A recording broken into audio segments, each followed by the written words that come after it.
Good evening. I'm Pat Harvey. And I'm Rick Garcia. Comedian Louis C.K. says he did it. Accusations of sexual misconduct against him are true. And now he's paying the price, losing work. CBS News' Amy Johnson is here with the latest developments in the scandal surrounding the comedian. Amy. Yeah, Pat and Rick, it was just one day after those crude allegations surfaced. Louis C.K. admitted he did it in a lengthy statement.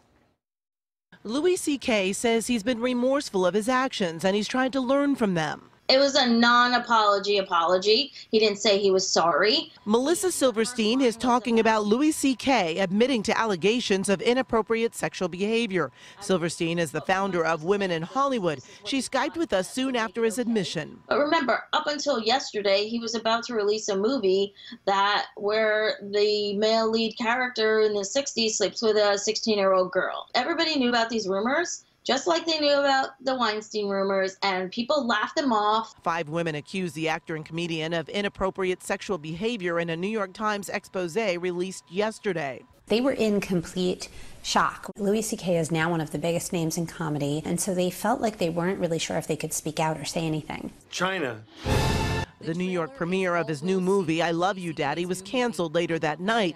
The distributor now says the movie won't be released. How do women still go out with guys when you consider the fact that there is no greater threat to women than men? This morning, the comedian known for crude and dirty jokes responded with this statement.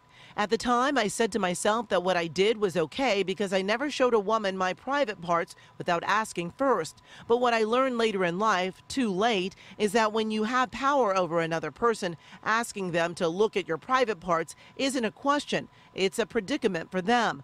The power I had over these women is that they admired me, and I wielded that power irresponsibly. I think this was largely a public relations move designed to take some of the oxygen out of what could otherwise be a raging fire of bad publicity if he kept denying what could probably be proven as true. Steve Meister is a former sex crimes prosecutor and a CBS legal advisor. We asked him what could be next for CK.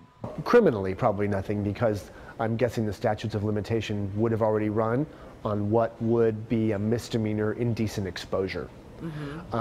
Civilly, he could be subject to lawsuits if a statute of limitation hasn't run in New York on those cases. Now, the cable network FX announced it is cutting ties with CK. Netflix canceled a planned CK stand-up special, and Variety now reports his longtime PR rep has dropped him as a client.